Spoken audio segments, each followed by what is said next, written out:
Hello दोस्तों, स्वागत है आपका हमारे अपने चैनल वैदिक ज्ञान में।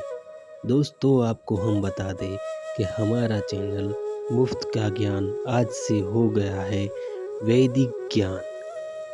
तो आप अपना प्यार ऐसे ही हमें देते रहिए। तो आइए दोस्तों, आज हम महापराक्रमी योद्धा अर्जुन के बारे में एक और रोचक कहानी जानेंगे। दोस्तों, अर्जुन को उर्वशी नामक अप्सरा ने नपुंसक होने का श्राप दिया था।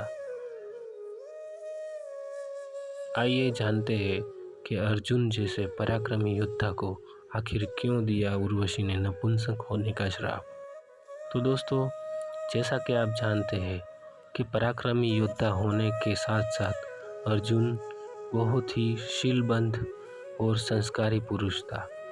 उसने कभी भी अपने शस्त्रों का दुरुपयोग नहीं किया था और कभी भी उसने अपनी मर्यादा का भंग नहीं किया था।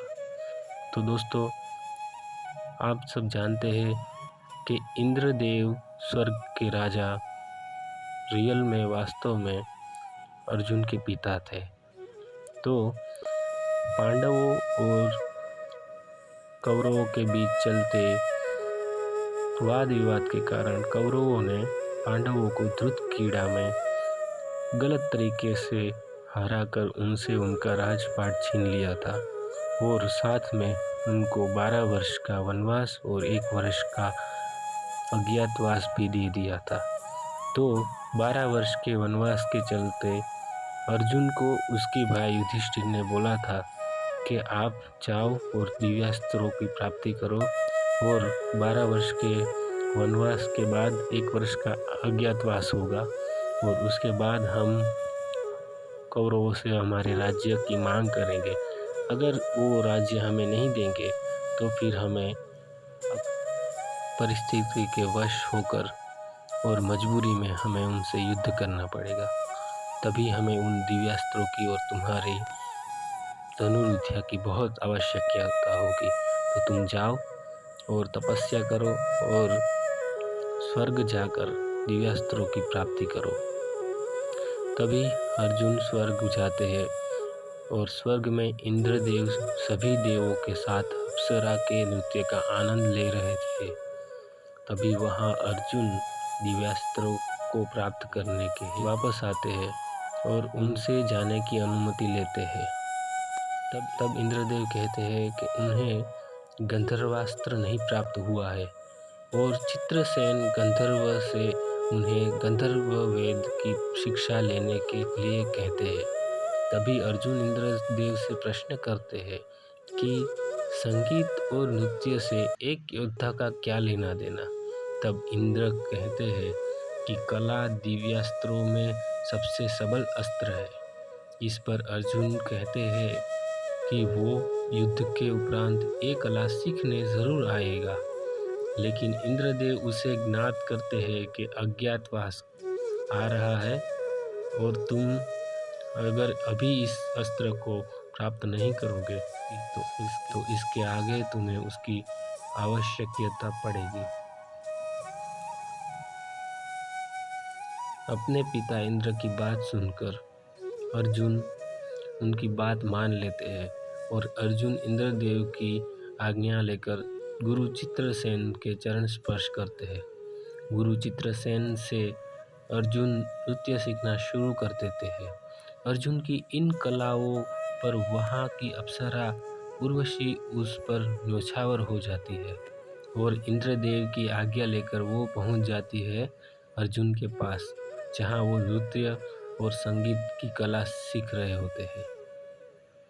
उर्वशी अपने भटकते मन का प्रश्न अर्जुन के समक्ष रखती है। तभी अपने लक्ष्य को पाने के लिए उर्वशी अपनी बाहें फैलाती है और अपने बाहों के जाल में अर्जुन को समेटने की कोशिश करती है, पर अर्जुन मना कर देते हैं और उर्वशी को माँ का दर्जा देता है और याद दिलाता है कि उसके पूर्वज महाराजा पूर्वा उर्वशी की सौंदर्यता पर एक बार मोहित हो गए थे और उर्वशी भी उनकी पत्नी बनकर उनके साथ रही थी।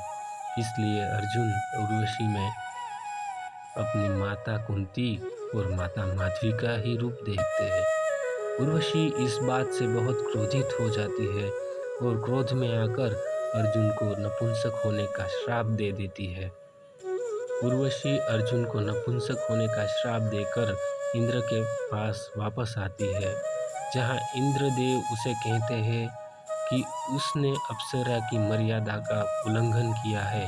इस पर उर्वशी हाथ जोड़कर इंद्रदेव से क्षमा मांगती है और इंद्रदेव से अर्जुन के श्राप की आयु घटाने की बात करती है और उनसे कहती है कि मेरे श्राप की आयु केवल 1 वर्ष तक ही अर्जुन पर रखूंगी और ये वर्ष अर्जुन अपने जीवन काल के दरमियान कोई भी वर्ष में चुन सकता है। अपनी इंद्रदेव की आज्ञा मानकर उर्वशी वहां से चली जाती है।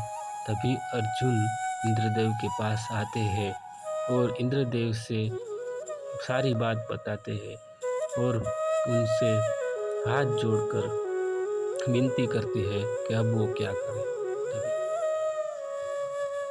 तभी इंद्रदेव उनसे शांत करके आश्वासन देते हुए कहते हैं कि उर्वशी ने अपने श्राप की सीमा घटाकर 1 वर्ष के लिए कर दी है और वो निश्चिंत हो जाए और वो अपने जीवन काल के दरमियान किसी भी 1 वर्ष को चुन सकते हैं।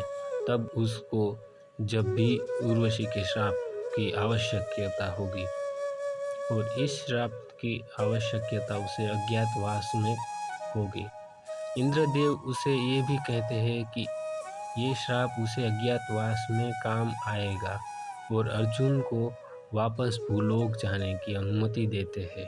तो दोस्तों, आज हमने जाना कि पराक्रमी अर्जुन को आखिर उर्वशी ने क्यों श्राप दिया था और ये श्राप इंद्रदेव की कृपा से कैसे अर्जुन ने वरदान में परिवर्तित किया और उसका एक बहुत अच्छे से उपयोग किया। तो दोस्तों, अगर हम बहुत मेहनती और पराक्रमी है और साथ में हम अपने संस्कारों को भी साथ में लेकर चलते हैं और हमेशा अच्छाई की राह पर चलते हैं, तो हमें दिया गया श्राप भी वरदान साबित हो सकता है। तो ये सीख हमें आज अर्जुन के ज़रिए मिलती है और आगे ऐसे वीडियो देखने के लिए हमारे चैनल को सब्सक्राइब कीजिए और लाइक शेयर ज़रूर कीजिए और अपने दोस्तों को भी हमारे इस चैनल के बारे में बताइए। बहुत बहुत धन्यवाद, शुक्रिया।